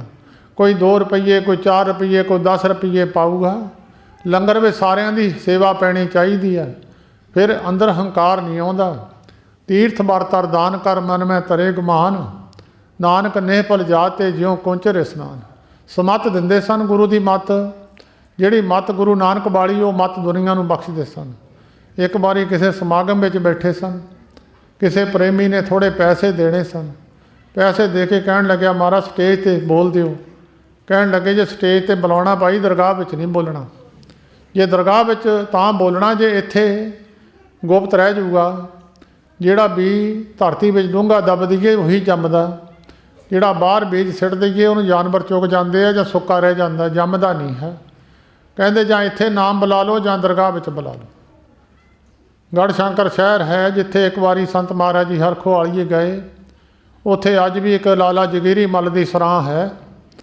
ਉਹ ਸਰਾਂ ਦੇ ਮਾਲਕ ਲਾਲਾ ਜਗੀਰੀ ਮੱਲ ਤਾਂ ਸਰੀਰ ਛੱਡ ਗਿਆ ਸੀ, ਉਹਦੇ ਘਰ ਵਾਲੀ ਸੀ। ਉਹਦੇ ਘਰ ਵਾਲੀ ਨੇ ਸਰਾਂ ਬਣਾਈ ਹੋਈ ਸੀ ਬਹੁਤ ਵੱਡੀ, ਕਿਉਂਕਿ ਅੱਗੇ ਯਾਤਰੀ ਲੋਕ ਤੁਰ ਕੇ ਜਾਂਦੇ ਹੁੰਦੇ ਸਨ। ਰਾਹ ਵਿੱਚ ਰਹਿਣ ਵਾਸਤੇ ਕਮਰੇ ਬਣਾਏ ਹੁੰਦੇ ਸਨ, ਸਰਾਵਾਂ। ਧਾਰਮਿਕ ਲੋਕਾਂ ਨੇ ਦੁਨੀਆ ਦੀ ਸੇਵਾ ਵਾਸਤੇ ਸਰਾਵਾਂ ਬਣਾਈਆਂ ਹੁੰਦੀਆਂ ਸਨ। ਅੱਜ ਵੀ ਉਹ ਸਰਾਂ ਹੈ ਗੜ੍ਹਸ਼ੰਕਰ ਵਿੱਚ। ਉਹ ਸਰਾਂ ਦੀ ਮਾਲਕ ਸੀ ਲਾਲਾ ਜਗੀਰੀ ਮੱਲ ਦੇ ਘਰ ਵਾਲੀ। ਉਹਨੂੰ ਕਹਿੰਦੇ ਸਨ ਗੁਰਦੁਆਰੇ ਨੂੰ ਦੇ ਦੇ, ਪਰ ਉਹਦੇ ਕੋਲ ਸਾਕ ਸੰਬੰਧੀ ਜਿਹੜੇ ਸਨ ਉਹ ਕਹਿੰਦੇ ਸਨ ਸਾਨੂੰ ਦੇ ਜਾਵੇ। ਉਹ ਜਿਹੜੇ ਕੁਛ ਪ੍ਰੇਮੀ ਸਨ, ਸੰਤ ਮਹਾਰਾਜ ਜੀ ਹਰਖੋ ਵਾਲੀਏ ਗੜ੍ਹਸ਼ੰਕਰ ਗਏ ਹੋਏ ਸਨ, ਉਹ ਉਸ ਮਾਈ ਨੂੰ ਲੈ ਕੇ ਮਹਾਰਾਜ ਹਰਖੋ ਵਾਲੀਆਂ ਦੇ ਕੋਲ ਆਏ। ਮਹਾਰਾਜ ਇੱਕੋ ਹੀ ਬਚਨ ਕੀਤਾ ਉਸ ਮਾਈ ਨੂੰ। ਕਹਿਣ ਲੱਗੇ, ਮਾਈ ਜੇ ਦਰਗਾਹ ਵਿੱਚ ਇੱਦਾਂ ਦੇ ਬਣੇ ਹੋਏ ਲੈਣੇ ਆ ਤਾਂ ਗੁਰਦੁਆਰੇ ਨੂੰ ਦੇ ਦੇ, ਜੇ ਤੂੰ ਨਹੀਂ ਲੈਣੇ ਦਰਗਾਹ ਵਿੱਚ ਇੱਦਾਂ ਦੇ ਪਰਿਵਾਰ ਨੂੰ ਦੇ ਦੇ। ਜੇ ਤੂੰ ਗੁਰਦੁਆਰੇ ਨੂੰ ਦੇ ਜਾਊਂਗੀ ਇੱਦਾਂ ਦੇ ਬਣੇ ਬਣਾਏ ਤੈਨੂੰ ਮੋਹਰੇ ਮਿਲ ਜੂਗੇ। ਉਹ ਮਾਈ ਫਿਰ ਉਹ ਸਰਾਂ ਗੁਰਦੁਆਰੇ ਨੂੰ ਦੇ ਗਈ। ਅੱਜ ਵੀ ਗੁਰਦੁਆਰੇ ਦੇ ਕੋਲ ਹੈ। ਇੱਦਾਂ ਦੀ ਸਮੱਤ ਦਿੰਦੇ ਹੁੰਦੇ ਸਨ ਭਾਈ। ਜੇ ਦਰਗਾਹ ਵਿੱਚ ਕਿਸੇ ਨੇ ਬਣਿਆ ਬਣਾਇਆ ਕੁਛ ਲੈਣਾ, ਭਾਈ ਇੱਥੇ ਬੀਜ ਲਓ, ਅੱਗੇ ਜਾ ਕੇ ਵੱਢ ਲਿਓ। ਉਹਨਾਂ ਦੇ ਸੇਵਕ ਬਾਬਾ ਸ਼ਾਦੀ ਸਿੰਘ, ਉਹਨਾਂ ਨੇ ਇੱਕ ਮਾਈ ਨੇ ਉਧਰ ਹੁਸ਼ਿਆਰਪੁਰ ਦੇ ਇਲਾਕੇ ਵਿੱਚ 10 ਕਿੱਲੇ ਜ਼ਮੀਨ ਸੀ। ਉਹ ਮਾਈ ਕਹਿਣ ਲੱਗੀ, ਮਹਾਰਾਜ 10 ਕਿੱਲੇ ਮੈਂ ਤੁਹਾਨੂੰ ਦੇਣੀ ਆ। ਉਹ ਕਹਿਣ ਲੱਗੇ, ਮਾਤਾ ਅਸੀਂ ਤੇਰੇ ਰਿਸ਼ਤੇਦਾਰਾਂ ਨਾਲ ਲੜਨਾ ਨਹੀਂ ਆ, ਅਸੀਂ ਜ਼ਮੀਨ ਨਹੀਂ ਲੈਣੀ। ਬਹੁਤ ਚਿਰ ਮਾਈ ਉਹ ਬੇਨਤੀਆਂ ਕਰਦੀ ਰਹੀ। ਅਖੀਰ ਬਾਬਾ ਸ਼ਾਦੀ ਸਿੰਘ ਕਹਿਣ ਲੱਗੇ, ਮਾਤਾ 10 ਕਿੱਲੇ ਵੇਚ ਕੇ ਪੈਸੇ ਲਿਆ, ਤੇਰੇ ਸਾਹਮਣੇ ਲੰਗਰ ਲਾ ਦੇਣਾ, ਜਾਂਦੀ ਦਰਗਾਹ ਵਿੱਚ ਵੱਢ ਲਈ। ਇੱਥੇ ਦਾ ਬੀਜਿਆ ਦਰਗਾਹ ਵਿੱਚ ਮਿਲ ਜਾਂਦਾ। ਜੈ ਤੇ ਉਪਜੀ ਤੈ ਮਿਲੀ ਸੱਚੀ ਪ੍ਰੀਤ ਸਮਾਹੋ। ਜੋ ਕਰਮ ਤੁਸੀਂ ਇੱਥੇ ਕਰੋਗੇ ਦਰਗਾਹ ਵਿੱਚ ਉਹਦਾ ਫਲ ਪ੍ਰਾਪਤ ਹੋਵੇਗਾ। ਇਹ ਬ੍ਰਹਮ ਗਿਆਨੀਆਂ ਦੇ ਰਸਨਾ ਤੋਂ ਨਿਕਲੇ ਹੋਏ ਬਚਨ ਨੇ। ਸੋ ਗੁਰਮੁਖੋ, ਇਹ ਜਿਹੜੀ ਸੇਵਾ ਕੀਤੀ ਹੋਈ ਦੁਨੀਆ ਵਿੱਚ ਦੁਨੀਆ ਸੇਵ ਕਮਾਈਏ ਤਾਂ ਦਰਗਹਿ ਬੈਸਣ ਜਾਈਏ ਪਾਈਏ। ਜਿਹੜੇ ਦੁਨੀਆ ਵਿੱਚ ਸੇਵਾ ਕਰਦੇ ਆ, ਗੁਰੂ ਨਾਨਕ ਦੇ ਘਰ ਦੀ ਸੇਵਾ ਕਰਦੇ ਆ, ਲਕਾਈ ਦੀ ਸੇਵਾ ਕਰਦੇ ਆ, ਦਰਗਾਹ ਵਿੱਚ ਉਹਨਾਂ ਨੂੰ ਜਗ੍ਹਾ ਮਿਲ ਜਾਂਦੀ ਹੈ, ਉਹਨਾਂ ਨੂੰ ਦਰਗਾਹ ਵਿੱਚ ਅਸਥਾਨ ਮਿਲ ਜਾਂਦਾ, ਮਾਣ ਪ੍ਰਾਪਤ ਹੋ ਜਾਂਦਾ ਹੈ। ਇਹ ਮਰਜ਼ਾਦਾ ਸੰਤ ਮਹਾਰਾਜ ਜੀ ਹਰਖੋ ਵਾਲੀਆਂ ਨੇ ਲਾਗੂ ਕੀਤੀ। ਆਨੰਦਪੁਰ ਸਾਹਿਬ ਲੰਗਰ ਲਾਇਆ ਤੇ ਲੰਗਰ ਲਾ ਕੇ ਉੱਥੇ ਕਿਸੇ ਤੋਂ ਮੰਗਣਾ ਨਹੀਂ ਕੁਛ ਵੀ, ਆਪੇ ਹੀ ਰਸਦਾਂ ਬਸਦਾਂ ਆ ਜਾਂਦੀਆਂ ਸਨ। ਇੱਕ ਵਾਰ ਕਿਸੇ ਨਗਰ ਵਿੱਚ ਗਏ, ਕਹਿਣ ਲੱਗੇ ਭਾਈ ਲੰਗਰ ਲਾਓ। ਕਹਿਣ ਲੱਗੇ ਮਹਾਰਾਜ ਲੰਗਰ ਦੀ ਰਸਦ ਹੈ ਨਹੀਂ। ਕਹਿੰਦੇ ਚੌਲ ਹੈਗੇ ਆ, ਗੰਨੇ ਦੀ ਰਸ ਦੇਖ ਲਓ। ਕਿਸੇ ਦੇ ਗੰਨੇ ਸਨ, ਉੱਥੋਂ ਗੰਨੇ ਲਿਆ ਕੇ ਰਸ ਕੱਢ ਕੇ ਚੌਲਾਂ ਦੀ ਖੀਰ ਦਾ ਹੀ ਲੰਗਰ ਲਾ ਦਿੱਤਾ। ਇਸੇ ਤਰ੍ਹਾਂ ਮਰਜ਼ਾਦਾ ਲਾਗੂ ਕੀਤੀ। ਉਹ ਮਰਜ਼ਾਦਾ ਅੱਜ ਦੁਨੀਆ ਦੇ ਵਿੱਚ ਲੰਗਰ, ਜਿਹਨੇ ਸਿੱਖ ਕੌਮ ਦੇ ਅੰਦਰ ਮਹਾਨਤਾ ਲੰਗਰਾਂ ਦੀ ਹੈ, ਇਹ ਇੱਕ ਡਿਊਟੀ ਕਲਗੀਧਰ ਪਾਤਸ਼ਾਹ ਜੀ ਮਹਾਰਾਜ ਆਪਣੀ ਲਿਖਤ ਵਿੱਚ ਲਿਖ ਗਏ। ਜਿਨ੍ਹਾਂ ਸਿੱਖਾਂ ਨੂੰ ਡਿਊਟੀਆਂ ਲਾ ਕੇ ਭੇਜੀਆਂ ਸੀ, ਉਹ ਸਿੱਖਾਂ ਨੇ ਡਿਊਟੀਆਂ ਨਿਭਾਈਆਂ। ਸੰਤ ਮਹਾਰਾਜ ਜੀ ਹਰਖੋ ਵਾਲੀਆਂ ਦੀ ਡਿਊਟੀ ਇੱਕ ਲੰਗਰਾਂ ਦੀ ਸੀ ਵੀ ਤੁਸੀਂ ਲੰਗਰ ਦੀ ਮਰਜ਼ਾਦਾ ਕਾਇਮ ਕਰਨਗੇ। ਇਹ ਉਹਨਾਂ ਲੰਗਰਾਂ ਦੀ ਮਰਜ਼ਾਦਾ ਨੂੰ ਕਾਇਮ ਕੀਤਾ। ਅੱਜ ਵੀ ਉਹ ਮਰਜ਼ਾਦਾ ਨੂੰ ਬਾਬਾ ਸ਼ਾਦੀ ਸਿੰਘ ਜੀ ਜਗ੍ਹਾ ਜਗ੍ਹਾ 'ਤੇ ਅਸਥਾਨਾਂ 'ਤੇ ਲੰਗਰ ਲਾਉਂਦੇ ਆ। ਉਹਨਾਂ ਦੇ ਸੇਵਕ ਬਾਬਾ ਅਵਤਾਰ ਸਿੰਘ ਜੀ ਉਹ ਵੀ ਬੈਠੇ ਆ ਕੇ ਸਮਾਗਮ ਦੇ ਵਿੱਚ। ਇਹਨਾਂ ਨੇ ਵੀ ਜਗ੍ਹਾ ਜਗ੍ਹਾ 'ਤੇ ਲੰਗਰ ਲਾਏ ਹੋਏ ਆ, ਉਹਨਾਂ ਦੀ ਮਰਜ਼ਾਦਾ ਨੂੰ ਕਾਇਮ ਰੱਖਿਆ ਹੋਇਆ। ਉਹਨਾਂ ਦਾ ਨਾਮ ਅੱਜ ਵੀ ਦਿੱਲੀ ਦੇ ਅੰਦੋਲਨਾਂ ਵਿੱਚ ਵੀ ਜਾ ਕੇ ਉਹਨਾਂ ਦੇ ਸੇਵਾਦਾਰਾਂ ਨੇ ਲੰਗਰ ਲਾਏ ਹੋਏ ਆ। ਉੱਥੇ ਵੀ ਬਾਬਾ ਜਵਾਲਾ ਸਿੰਘ ਜੀ ਮਹਾਰਾਜ ਦੇ ਨਾਮ ਲਿਖੇ ਹੋਏ ਆ, ਫੋਟੋ ਲੱਗੇ ਹੋਏ ਆ। ਉਹਨਾਂ ਨੇ ਲੰਗਰ ਦੀ ਮਰਜ਼ਾਦਾ ਕਾਇਮ ਕੀਤੀ। ਇਹ 26 ਜਨਵਰੀ ਦਾ ਦਿਨ ਉਹਨਾਂ ਦੀ ਯਾਦ ਮਨਾਈ ਜਾਂਦੀ ਹੈ ਹਰੇਕ ਸਾਲ 'ਤੇ। ਮਾਲਵੇ ਵਿੱਚੋਂ ਵੀ ਸੰਗਤ ਆਈ ਹੈ, ਮਾਝੇ ਵਿੱਚੋਂ ਵੀ ਸੰਗਤ ਆਈ ਹੈ, ਦੁਆਬੇ ਵਿੱਚੋਂ ਵੀ ਸੰਗਤ ਆਈ ਹੈ, ਜਿਹੜੇ ਉਹਨਾਂ ਦੇ ਪ੍ਰੇਮੀ ਸਨ, ਜਿਨ੍ਹਾਂ ਨੂੰ ਪਤਾ ਹੈ ਭਾਵੇਂ ਕਿਸਾਨ ਅੰਦੋਲਨ ਚੱਲ ਰਿਹਾ ਹੈ, ਬਹੁਤ ਸਾਰੀ ਦੁਨੀਆ, ਸਿੱਖ ਕੌਮ ਵੀ, ਹੋਰ ਵੀ ਦੂਸਰੀਆਂ ਕੌਮਾਂ ਵੀ ਕਿਸਾਨੀ ਦੇ ਮਸਲੇ ਵਿੱਚ ਦਿੱਲੀ ਸਰਕਾਰਾਂ ਦੇ ਨਾਲ ਸਾਧ ਸੰਗਤ ਯੁੱਧ ਲੱਗਿਆ ਹੋਇਆ ਹੈ, ਉੱਥੇ ਗਏ ਹਨ। ਇਸ ਕਰਕੇ ਭਾਵੇਂ ਸੰਗਤ ਘੱਟ ਹੈ, ਇਸ ਕਰਕੇ ਭਾਈ ਜਿਹੜੇ ਪਿਆਰ ਵਾਲੀਆਂ ਸੰਗਤਾਂ ਉਹਨਾਂ ਨੇ ਹਾਜ਼ਰੀ ਭਰੀ ਹੈ।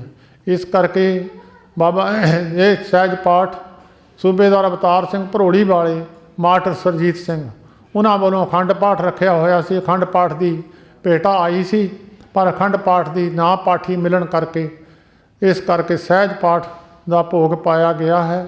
ਜੋ ਸਹਿਜ ਪਾਠਾਂ ਦੇ ਹੁਕਮਨਾਮੇ ਆਏ ਹਨ, ਥੋੜ੍ਹੇ ਸਮੇਂ ਵਾਸਤੇ ਉਹਦੀ ਵਿਚਾਰ ਕਰਨੀ ਹੈ। ਸਾਧ ਸੰਗਤ ਥੋੜ੍ਹੇ ਸਮੇਂ ਵਾਸਤੇ ਜਿੰਨਾ ਵੀ ਸਮਾਂ ਗੁਰੂ ਨਾਨਕ ਦੇ ਚਰਨਾਂ ਵਿੱਚ ਬੈਠਣ ਦਾ ਮਿਲ ਜਾਵੇ, ਜਿੰਨੇ ਸਵਾਸ ਗੁਰੂ ਨਾਨਕ ਸਾਹਿਬ ਜੀ ਦੀ ਪਵਿੱਤਰ ਚਰਨਾਂ ਦੀ ਹਾਜ਼ਰੀ ਭਰੀ ਜਾਵੇ, ਇਹ ਸਵਾਸ ਸਫਲੇ ਸਮਝ ਲਓ। ਚਾਹੇ ਬਿਰਤੀ ਲੱਗੇ ਜਾਂ ਨਾ ਲੱਗੇ, ਬੈਠਣ ਦਾ ਹੀ ਬੜਾ ਲਾਭ ਹੈ ਭਾਈ। ਧਰਮ ਰਾਜੇ ਦੀ ਜਿਹੜੀ ਚਿੱਤਰਗੁਪਤੀ ਦੀ ਮੂਵੀ ਆ, ਉਹ ਚੰਗੀ ਬਣ ਜਾਂਦੀ ਹੈ। ਉਹ ਚਿੱਤਰਗੁਪਤ ਜਦ ਦੱਸਣਗੇ ਅੱਗੇ ਜਾ ਕੇ ਫਲਾਨੀ ਜਗ੍ਹਾ 'ਤੇ ਬੈਠਾ ਸੀ, ਧਾਰਮਿਕ ਸਥਾਨ 'ਤੇ ਬੈਠਾ ਸੀ, ਉੱਥੇ ਇਹ ਨਹੀਂ ਪਤਾ ਵੀ ਕੀ ਸੁਣਦਾ ਸੀ ਕੀ ਨਹੀਂ ਸੁਣਦਾ ਸੀ।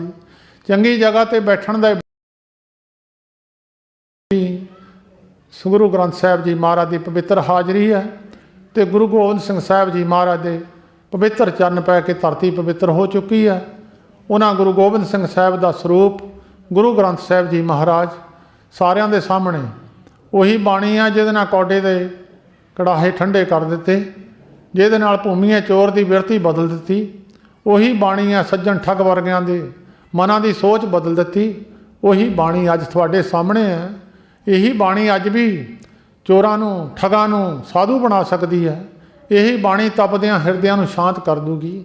ਉਹੀ ਸਰੂਪ ਗੁਰੂ ਨਾਨਕ ਸਾਹਿਬ ਦਾ ਸਰੂਪ ਗੁਰੂ ਗ੍ਰੰਥ ਸਾਹਿਬ ਜੀ ਮਹਾਰਾਜ ਤੁਸੀਂ ਦਰਸ਼ਨ ਕਰ ਰਹੇ ਹੋ। ਮਨ ਦੀ ਭਾਵਨਾ ਬਣਾ ਲਿਆ ਕਰੋ ਵੀ ਗੁਰੂ ਨਾਨਕ ਦੇ ਹੀ ਦਰਸ਼ਨ ਕੀਤੇ ਹੈ, ਗੁਰੂ ਗੋਬਿੰਦ ਸਿੰਘ ਸਾਹਿਬ ਦੇ ਹੀ ਦਰਸ਼ਨ ਕੀਤੇ ਹੈ। ਜਿਹਦੀ ਮਨ ਦੀ ਭਾਵਨਾ ਉਹਨਾਂ ਨੂੰ ਦਰਸ਼ਨ ਹੋਏ ਵੀ ਹੈ। ਸੰਤ ਮਹਾਰਾਜ ਜੀ ਹਰਖੋ ਵਾਲੀਏ ਜਦੋਂ ਕੋਈ ਬਚਨ ਕਰਦੇ ਸਨ, ਭਾਈ ਗੁਰੂ ਗ੍ਰੰਥ ਸਾਹਿਬ ਜੀ ਨੂੰ ਬਚਨ ਕਰੋ।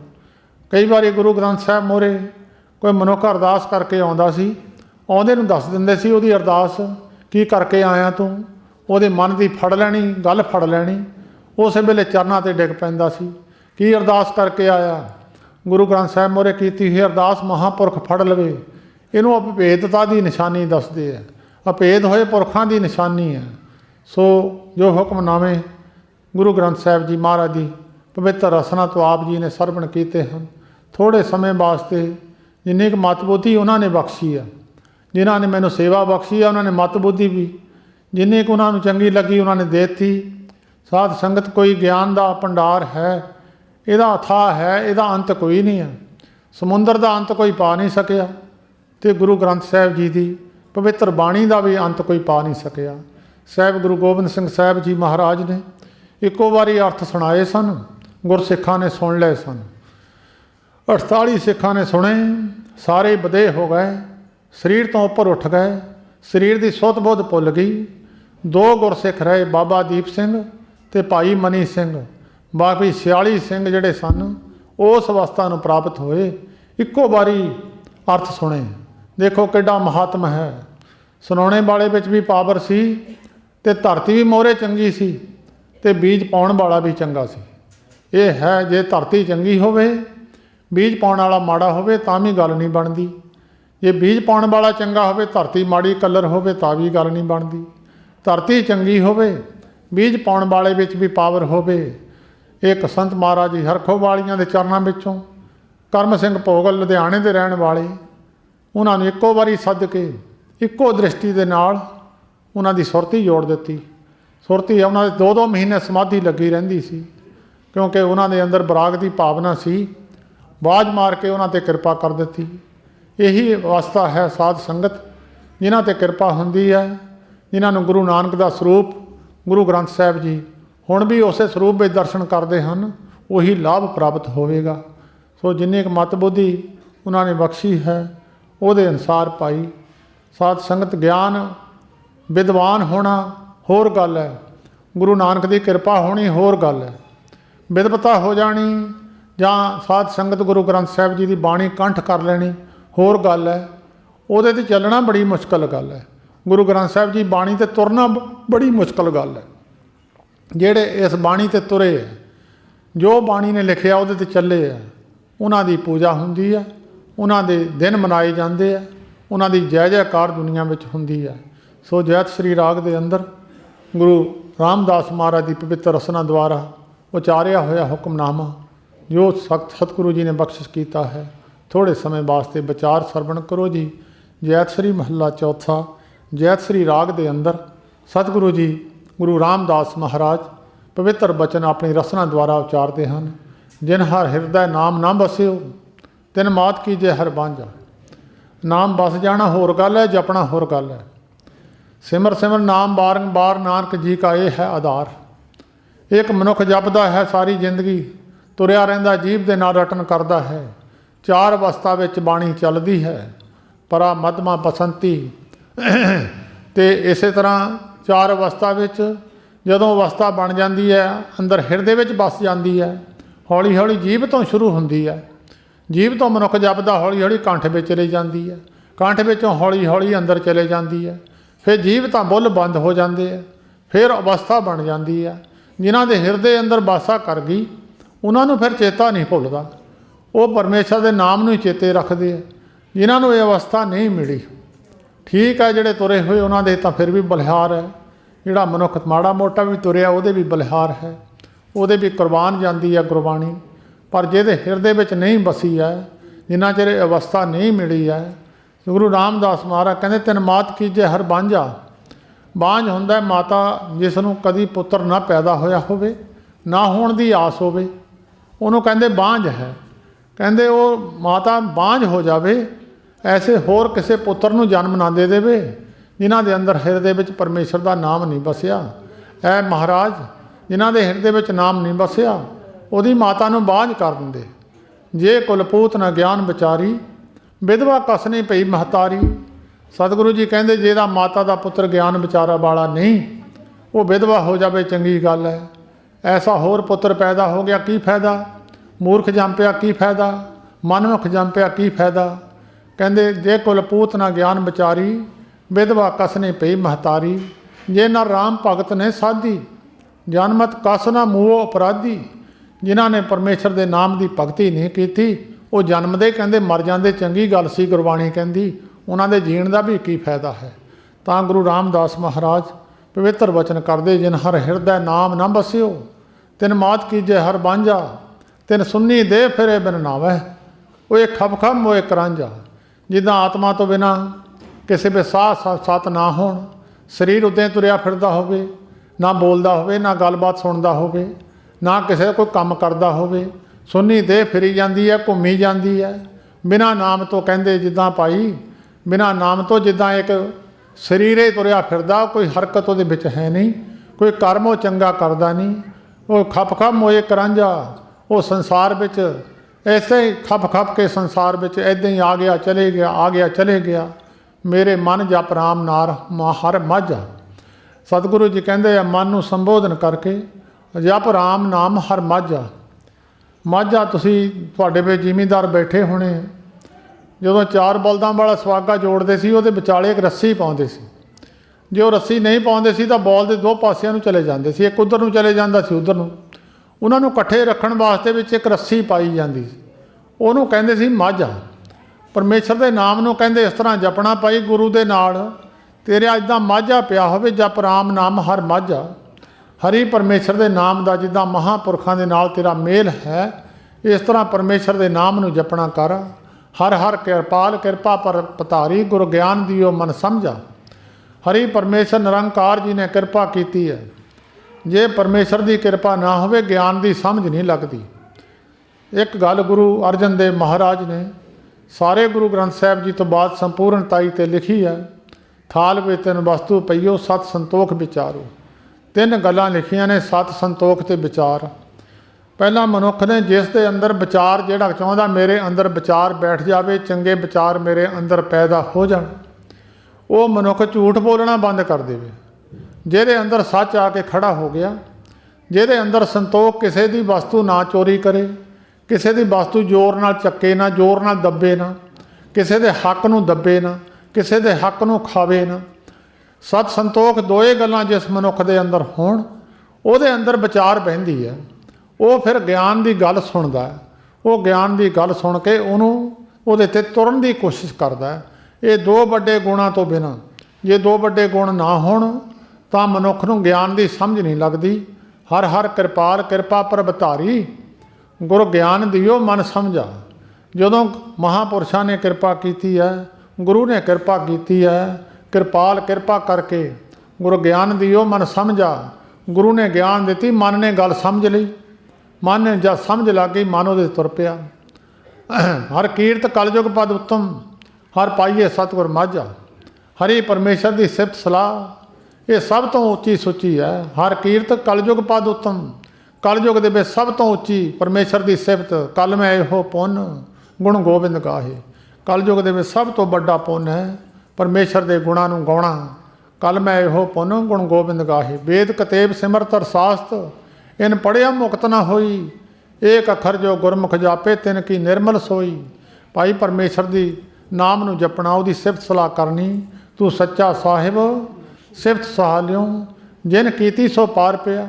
ਇਹ ਸਭ ਤੋਂ ਇੱਕ ਉੱਚੀ ਸੁੱਚੀ ਗੱਲ ਕਲਯੁਗ ਦੇ ਵਿੱਚ ਪਰਮੇਸ਼ਰ ਦੀ ਸਿਫਤ ਸਲਾਹ ਕਰਨੀ। ਜਿਹੜਾ ਪਰਮੇਸ਼ਰ ਦੀ ਸਿਫਤ ਸਲਾਹ ਕਰੂਗਾ ਦੁਨੀਆ ਦੇ ਭਵ ਸਾਗਰ ਨੂੰ ਤਰ ਜੂਗਾ। ਗੁਰੂ ਤੇਗ ਬਹਾਦਰ ਸਾਹਿਬ ਜੀ ਮਹਾਰਾਜ ਕਹਿੰਦੇ, ਨਾਨਕ ਭਵ ਜਲ ਪਾਰ ਪਰੇ, ਜੋ ਗਾਵੇ ਪ੍ਰਭ ਕੇ ਗੀਤ। ਪਰਮੇਸ਼ਰ ਦੇ ਗੀਤ ਗਾਵੇ, ਪਰਮੇਸ਼ਰ ਦੀ ਮਹਿਮਾ ਨੂੰ ਗਾਵੇ। ਮਹਾਰਾਜ ਤੇਰੇ ਵਰਗਾ ਦੁਨੀਆ ਵਿੱਚ ਕੋਈ ਨਹੀਂ ਹੈ। ਨਿਰਗੁਣੀ ਆਰੇ ਆਣਿਆ ਸੋ ਪ੍ਰਭ ਸਦਾ ਸਮਾਲ, ਜਿਨ ਕੀਆ ਤਿਸ ਚੀਤ ਰਖ ਨਾਨਕ ਨਿਭ ਹੀ ਨਾਲ। ਰਮਈਆ ਕੇ ਗੁਣ ਚੇਤ ਪ੍ਰਾਣੀ, ਕਵਨ ਮੂਲ ਤੇ ਕਵਨ ਦ੍ਰਿਸ਼ਟਾਨੀ। ਉਸ ਰਮੇ ਹੋਏ ਪਰਮੇਸ਼ਰ ਦੇ ਗੁਣਾਂ ਨੂੰ ਚੇਤੇ ਕਰ। ਹਰ ਕੀਰਤ ਕਲਯੁਗ ਪਦ ਉੱਤਮ, ਹਰ ਪਾਈਏ ਸਤਿਗੁਰ ਮਾਝਾ। ਹਉ ਬਲਿਹਾਰੀ ਸਤਿਗੁਰੇ ਆਪਣੇ ਜਿਨ ਗੁਪਤ ਨਾਮ ਪ੍ਰਗਾਜਾ। ਹਰੇਕ ਮਨੁੱਖ ਦੇ ਅੰਦਰ ਨਾਮ ਹੈ, ਹਰੇਕ ਮਨੁੱਖ ਦੇ ਅੰਦਰ ਜੋਤ ਜਗਦੀ ਹੈ। ਪਰ ਜਦੋਂ ਲਾਲਟਣ ਦੀ ਚਿਮਨੀ ਦੇ ਉੱਤੇ ਕਾਲਕ ਜੰਮ ਜਾਵੇ, ਲਾਈਟ ਦਿਸਣੋਂ ਹਟ ਜਾਂਦੀ ਹੈ। ਸਿਆਣਾ ਬੰਦਾ ਜਦੋਂ ਲਾਈਟ ਉਹਦੀ ਚਿਮਨੀ ਦੀ ਉੱਤੋਂ ਕਾਲਕ ਲਾ ਦਿੰਦਾ, ਕੱਪੜੇ ਨਾਲ ਸਾਫ਼ ਕਰ ਦਿੰਦਾ, ਉਹਦੀ ਲਾਈਟ 4 ਚੁਫੇਰੇ ਦਿਸਣ ਲੱਗ ਜਾਂਦੀ ਹੈ। ਹਰੇਕ ਮਨੁੱਖ ਦੇ ਅੰਦਰ ਜੋਤ ਤਾਂ ਹੈ, ਉਸ ਪਰਮੇਸ਼ਰ ਦੀ ਅੰਸ਼ਤਾ ਹੈ। ਉਹਦੇ ਅੰਤਸਕਰਨ 'ਤੇ ਮੈਲ ਚੜ੍ਹਨ ਕਰਕੇ ਉਹ ਜੋਤ ਨਜ਼ਰ ਹੀ ਨਹੀਂ ਪੈਂਦੀ।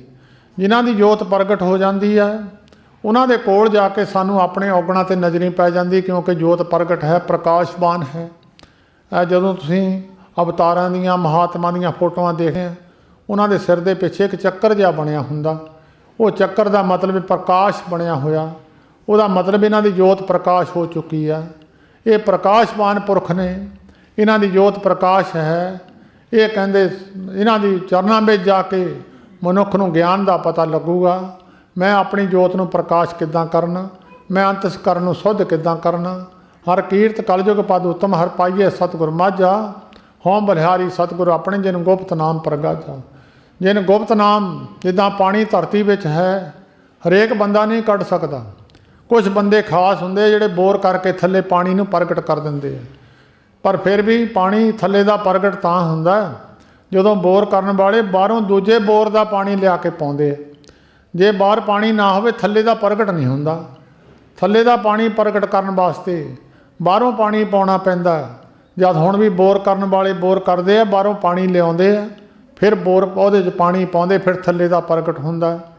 ਜਿਹੜੇ पुराने लोक ने ਜਿਹੜੇ नलके लगदे हुंदे सन, नलके दा बोर हो जावे ਉਹਦੇ ਵਿੱਚ बाल पा दिंदे आ, नालां पा दिंदे आ, मशीन पा दिंदे आ, पर ਉਹ उन्ना चिर पानी नहीं चकदा जिन्ना चिर बाहरों गड़बी पानी दी पाईए ना। ਪਹਿਲਾਂ बाहरों गड़बी पानी दी पाउणी पैंदी आ, फिर थल्ले दा पानी प्रगट हो जाता। फिर वो थल्लों मशीन पानी चक लैंदी, जे बाहरों पानी ना पाईए तो चकदी नहीं है। इस तरह हो बलिहारी सतगुरु अपने जिन गुप्त नाम प्रगाजा। जिन गुप्त नाम नूं प्रगट कर दिता उस परमेश्वर दे बलिहार जाइए। हों बलिहारी सतगुरु अपने जिन गुप्त नाम प्रगाजा। दर्शन साध मिलियो बटभागी सब किल गए गवाजा। बहुत बड़े भाग हुण साधुआं दा दर्शन हुंदा, महापुरुषां दा दर्शन हुंदा। उन्हां दे दर्शन दा प्रभाव जिद्दां सूरज दा प्रभाव है, तुसीं धुੱਪ ਵਿੱਚ चले जाओ, थोड़ी इच्छा नहीं भी कोई है डी विटामिन तां भी तुहानूं मिल जाना।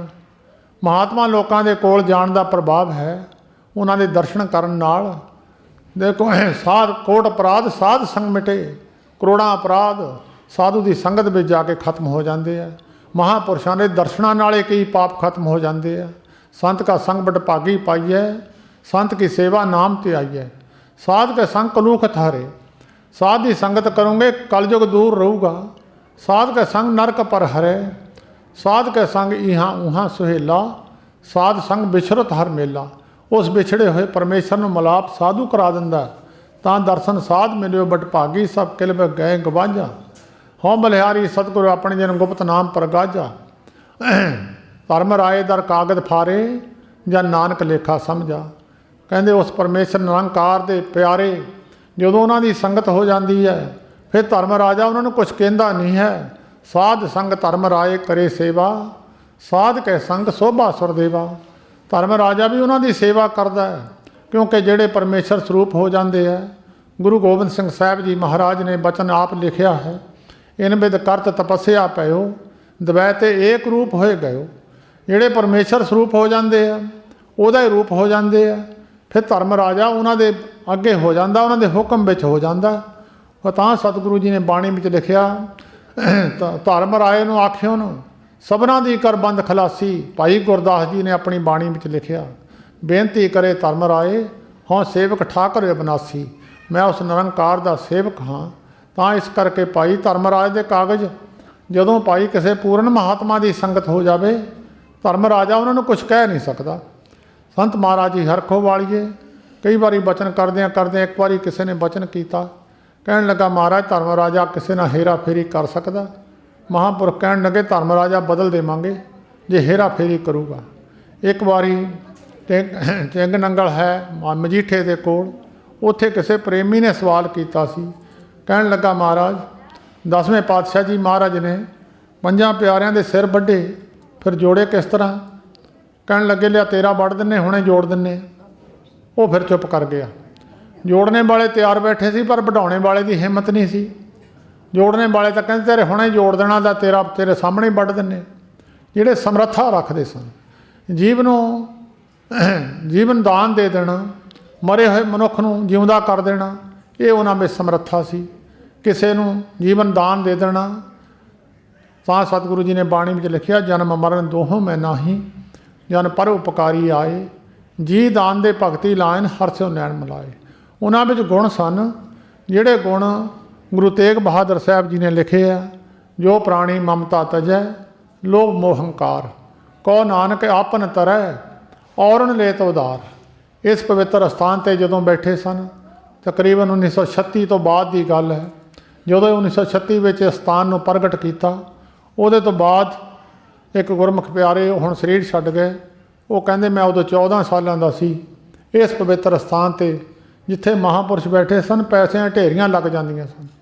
ਇੱਕ ਕਿਸੇ ਨੇ ਆ ਕੇ ਲੱਖ ਰੁਪਈਆ ਉਸ ਵੇਲੇ ਚਾੜਿਆ। ਉਸ ਵੇਲੇ ਲੱਖ ਰੁਪਈਆ ਕਿਸੇ ਕਿਸੇ ਕੋਲੇ ਹੁੰਦਾ ਸੀ, ਹੁੰਦਾ ਨਹੀਂ ਸੀ ਪੈਸਾ। ਮਹਾਂਪੁਰਸ਼ਾਂ ਨੇ ਚੁਕਾ ਦਿੱਤਾ, ਭਾਈ ਲੈ ਜਾ, ਇਹ ਚੰਗੇ ਪੈਸੇ ਨਹੀਂ, ਮੈਂ ਗੁਰਦੁਆਰੇ 'ਤੇ ਨਹੀਂ ਲਾਉਣੇ। ਕਹਿਣ ਲੱਗਿਆ ਮਹਾਰਾਜ 2-2 ਰੁਪਈਏ ਤੁਸੀਂ 5-5 ਰੁਪਈਏ ਚੱਕਦੇ ਆ। ਕਹਿੰਦੇ ਜਿਹਦੀ ਹੱਕ ਦੀ ਕਮਾਈ ਆ ਉਹ ਮੈਂ ਅਸਥਾਨ 'ਤੇ ਲਾਉਣੀ ਆ। ਉਹ ਕਹਿੰਦਾ ਮੇਰੇ ਸਾਹਮਣੇ ਲੱਖ ਰੁਪਈਆ ਮਹਾਂਪੁਰਸ਼ਾਂ ਨੇ ਪਵਿੱਤਰ ਅਸਥਾਨ ਤੋਂ ਚੁਕਾ ਦਿੱਤਾ ਸੀ, ਉਹਨੂੰ ਮੋੜ ਦਿੱਤਾ ਸੀ। ਕਹਿਣ ਲੱਗੇ ਭਾਈ ਚੰਗਾ ਨਹੀਂ ਹੈ, ਮਾਇਆ ਚੰਗੀ ਨਹੀਂ ਹੈ, ਇਹ ਮਾਇਆ ਮੈਂ ਗੁਰਦੁਆਰੇ 'ਤੇ ਨਹੀਂ ਲਾਉਣੀ। ਜਿਹੜੇ ਜਿਨ੍ਹਾਂ ਦੇ ਅੰਦਰ ਮੋਹ ਮਮਤਾ ਦੀ ਅੰਸ਼ ਨਹੀਂ ਸੀ, ਲੋਭ ਮੋਹ ਹੰਕਾਰ ਦੀ ਅੰਸ਼ ਨਹੀਂ ਸੀ, ਉਹਨਾਂ ਨੂੰ ਬਾਣੀ ਲਿਖਦੀ ਆ, ਕਹੋ ਨਾਨਕ ਆਪਨ ਤਰੇ ਔਰਨ ਲੇਤ ਉਧਾਰ। ਉਹ ਆਪ ਤਾਂ ਤਰੇ ਹੋਏ ਹੁੰਦੇ ਆ, ਦੁਨੀਆ ਨੂੰ ਤਾਰਨ ਦੇ ਸਮਰੱਥ ਹੁੰਦੇ ਆ। ਉਹਨਾਂ ਮਹਾਂਪੁਰਸ਼ਾਂ ਦੀ ਯਾਦ ਅੱਜ ਮਨਾਈ ਹੈ। ਸਾਰਿਆਂ ਦਾ ਧੰਨਵਾਦ ਜੀ। ਹੋਰ ਵੀ ਸੇਵਾਦਾਰ ਆਏ ਆ, ਬਾਬਾ ਅਵਤਾਰ ਸਿੰਘ ਜੀ ਆਏ ਆ, ਉਹ ਵੀ ਥੋੜ੍ਹਾ ਸਮਾਂ, ਕਿਉਂਕਿ ਉਹਨਾਂ ਦੇ ਅੰਦਰ ਵੀ ਪ੍ਰੇਮ ਹੈ ਮਹਾਂਪੁਰਸ਼ਾਂ ਦਾ। ਉਹਨਾਂ ਨੇ ਆਪਣੀ ਗੱਡੀ 'ਤੇ ਵੀ ਉਹਨਾਂ ਦਾ ਨਾਮ ਲਿਖਿਆ ਹੋਇਆ। ਉਹਨਾਂ ਦੇ ਨਾਮ ਨੂੰ ਦੇਖ ਕੇ ਦੁਨੀਆ ਨਮਸਕਾਰਾਂ ਕਰਦੀ ਆ, ਗੱਡੀਆਂ 'ਤੇ ਨਾਮ ਲਿਖਿਆ ਦੇਖ ਕੇ ਨਮਸਕਾਰਾਂ ਕਰਦੇ ਆ। ਉਹ ਵੀ ਆਏ ਆ, ਥੋੜ੍ਹਾ ਸਮਾਂ ਉਹ ਵੀ ਲਾਉਣਗੇ। ਉਹਦੇ ਤੋਂ ਬਾਅਦ ਲੁਧਿਆਣੇ ਤੋਂ ਬਾਬਾ ਗੁਰਮੇਲ ਸਿੰਘ, ਉਹ ਵੀ ਗੁਰੂ ਦੀ ਸਿਫਤ ਸਲਾਹ ਆਪ ਜੀ ਨੂੰ ਸਰਵਣ ਕਰਾਉਣਗੇ। ਸਟੇਜ ਸੈਕਟਰੀ ਸਾਹਿਬ ਤੁਹਾਨੂੰ ਆਉਣ ਵਾਲਾ ਸਾਰਾ ਪ੍ਰੋਗਰਾਮ ਦੱਸਣਗੇ। ਦਾਸ ਦੀ ਇੰਨੀ ਸੇਵਾ ਪ੍ਰਵਾਨ ਕਰਨੀ ਜੀ। ਫਤਿਹ ਬੁਲਾਓ ਜੀ। ਵਾਹਿਗੁਰੂ ਜੀ ਕਾ ਖਾਲਸਾ, ਵਾਹਿਗੁਰੂ ਜੀ।